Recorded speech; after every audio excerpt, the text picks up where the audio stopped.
Welcome back, ladies and gentlemen, to my continued coverage of this year's G1 Climax Tournament.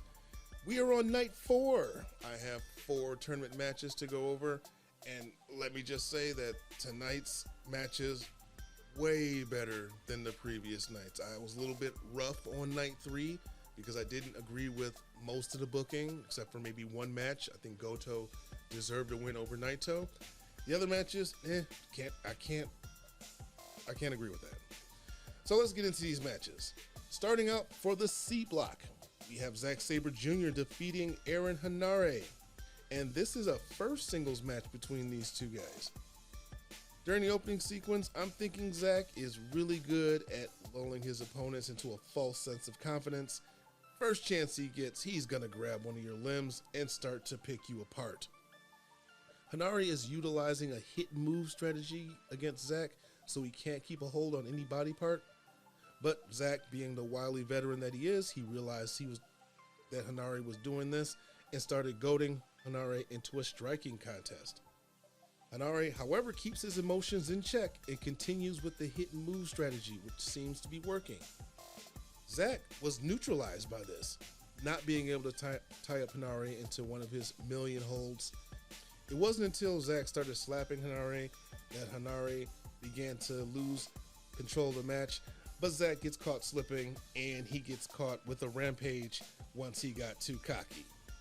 Henare tried to finish Zack off, but Zack escapes the streets of rage, traps the leg, and wrenches back with a single leg crab for the tap-out submission, putting pressure on the leg, not the back.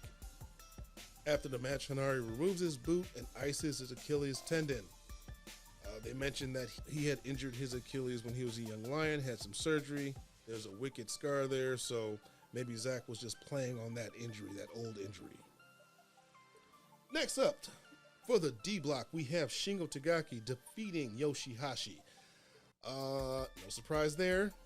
Yoshi stood no chance against the former IWGP World Heavyweight Champion, but he's still my favorite underdog.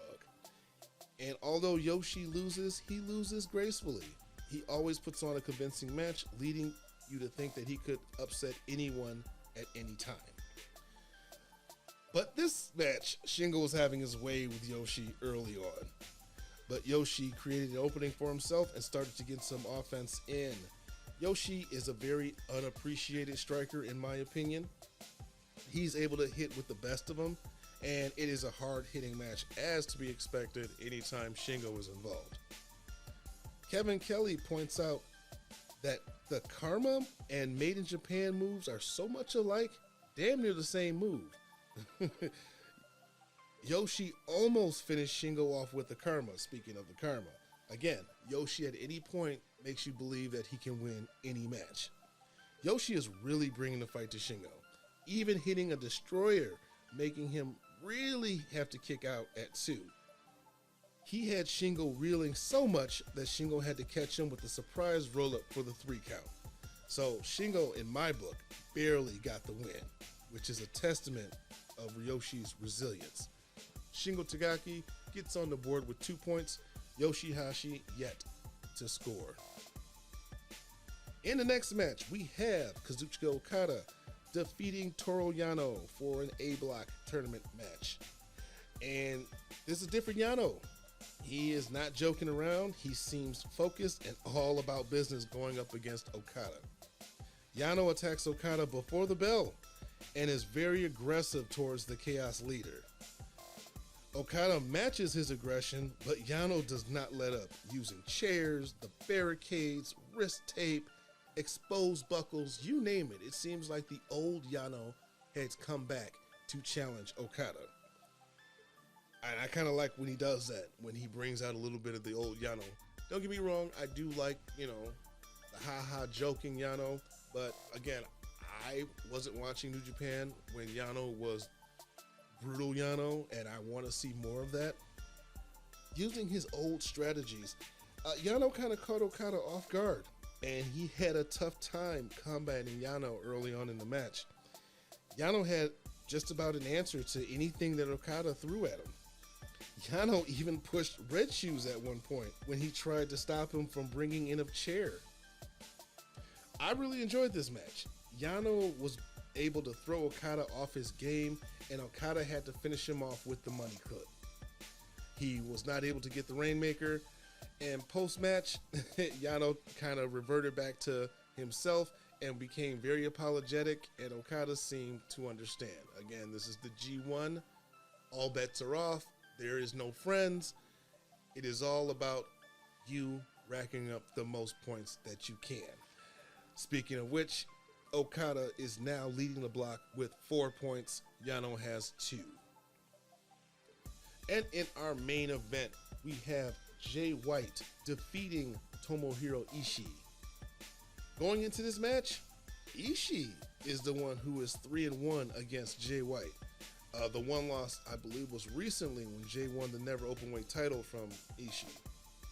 Jay puts Gato behind a barricade, gives him a couple chairs to kind of ease Ishii's mind, because he seemed to be talking shit that Gato was out there, and when Jay White was in the United States for the 1 year, Gato wasn't with him. He had to win all his matches on his own. So I guess Ishii wanted Gato to not become a factor in this match.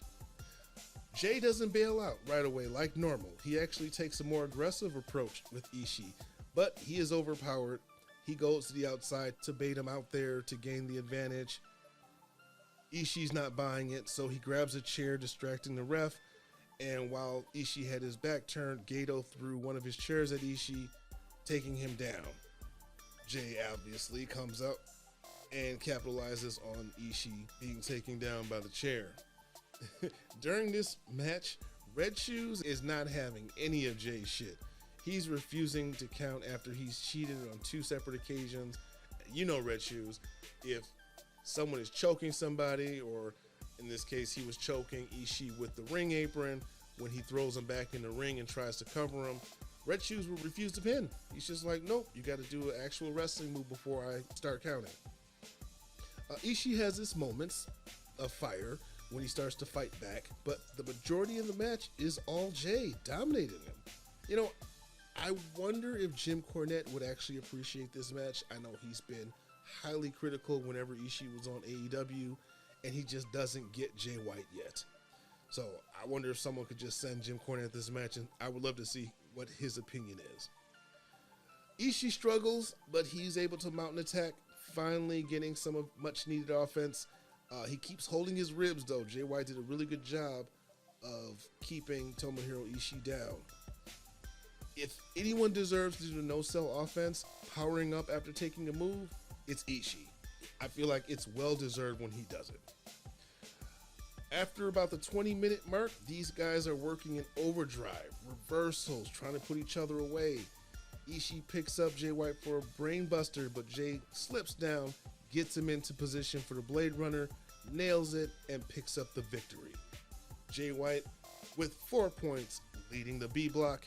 Tomohiro Ishii yet to get on the board. So there it is, folks. Night 4's in the books. Be sure to return when I review Night 5. Until next time, come get slammed.